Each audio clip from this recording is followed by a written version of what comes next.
What's going on, Headliner Nation? Kyle back with the Fantasy Headliners and got a special video for you here because as of today, July 28th, we have started to see names rolling in of players that will be opting out for the 2020 season.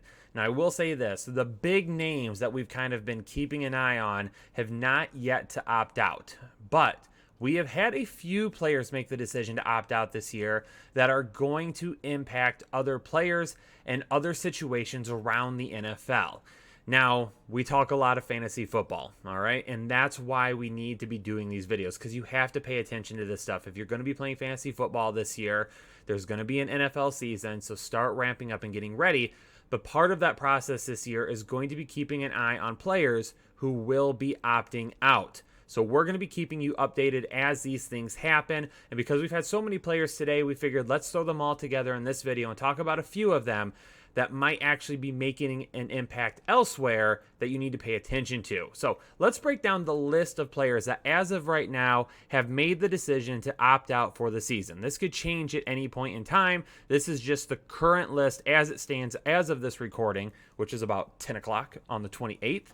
So this is a list of everybody who has started to opt out. And I want to go ahead and touch on a few players on here real quick and what it means for others. Number one, Green Bay Packers wide receiver Devin Funchess. Yeah, we've got a saying around here, #NeverFunchess. If you listen to this channel, more than likely you weren't going to be targeting him anyway. But losing Devin Funchess for the Green Bay Packers means a couple of different things. Number one, Allen Lazard needs to be seriously considered as a potential flex option every single week going forward now.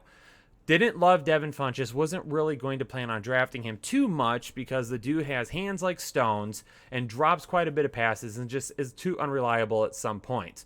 But the reason that we were kind of staying away from Allen Lazard, who we liked prior to the Devin Funchess signing, was because Funchess was going to be playing that kind of two wide receiver role.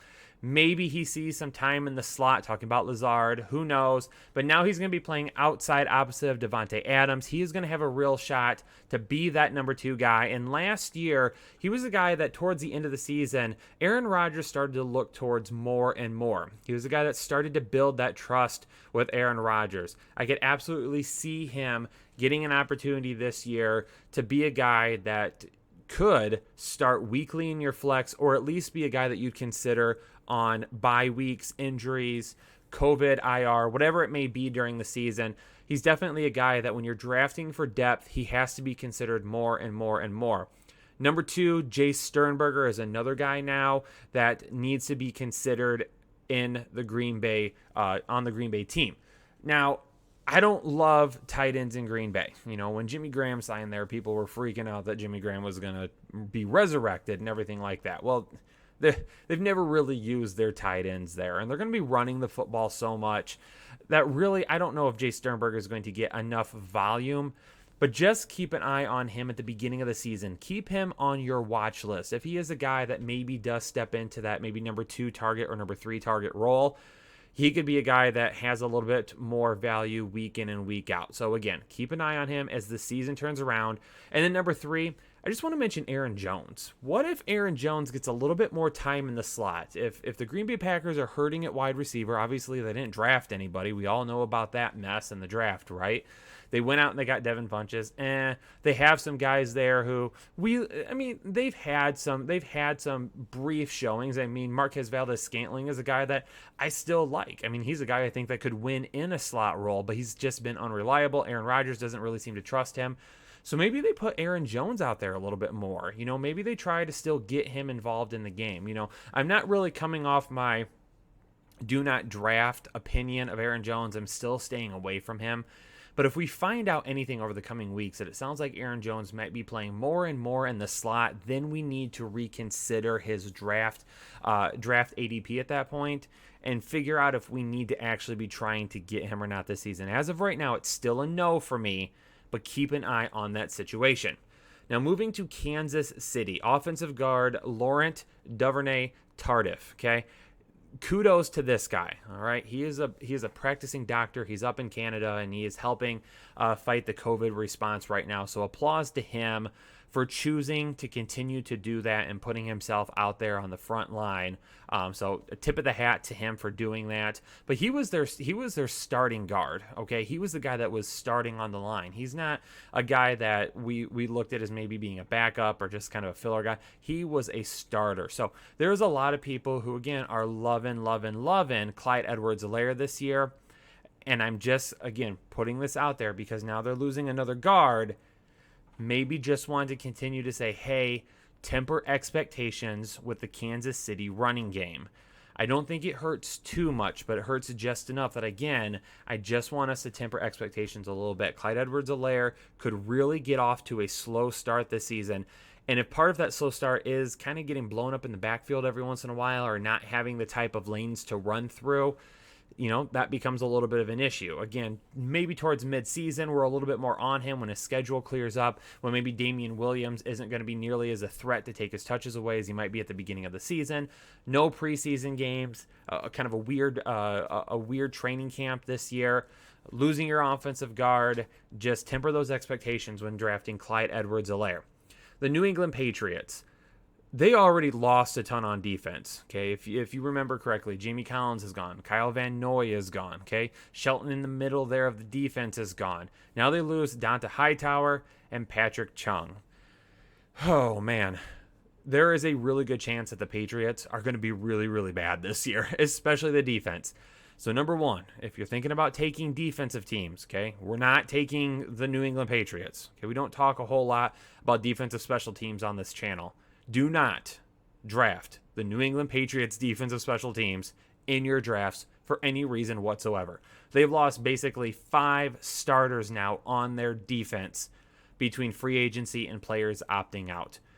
On the offensive side of the ball, this is good news, okay? Especially for number one, James White. If you listen to this channel often, you know I love me some James White. I've been talking about him all offseason, been telling you that he is a steal in the drafts. I'm going to be talking about him in another episode coming very, very soon, so I don't want to give too much away in this one.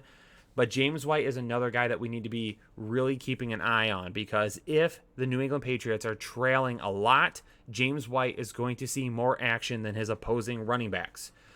Even though, okay, a lot of people are on Damian Harris. Okay, Damian Harris isn't going to get those types of touches. Rex Burkhead isn't going to get those type of touches, and we don't know when Sony Michel is going to be back.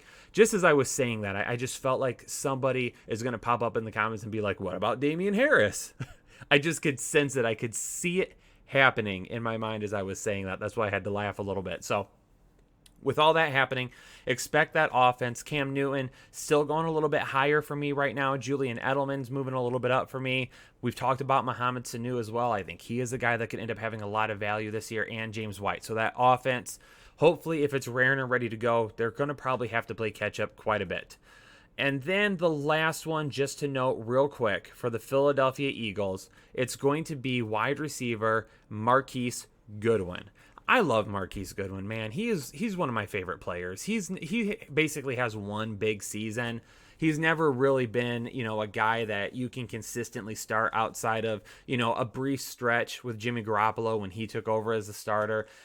But I love Marquise Goodwin, man. And number one, to him and his family, this was a great call by him. Him and his family have been through a lot of stuff. They lost a child very early on. He has another younger child at home now. So, for him to make this decision, to not go out and play with his teammates in the game he loves, to make a decision like that, it was probably a really difficult decision for him.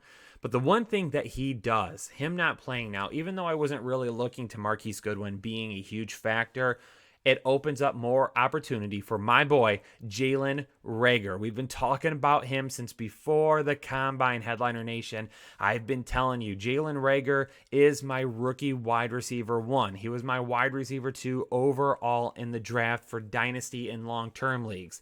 I love Jalen Reagor. He now has a more open path to targets in that offense. And if you are a fantasy football owner and you have any type of positive thoughts about Carson Wentz, you have to like Jalen Reagor. It just comes with the territory. There's nothing you can do about it. If you like Wentz, you gotta like Reagor, okay? Because Alshon Jeffrey is probably going to start the season on the PUP. No more Marquise Goodwin. You got J.J. Arcega-Whiteside, who he might not be that good at football.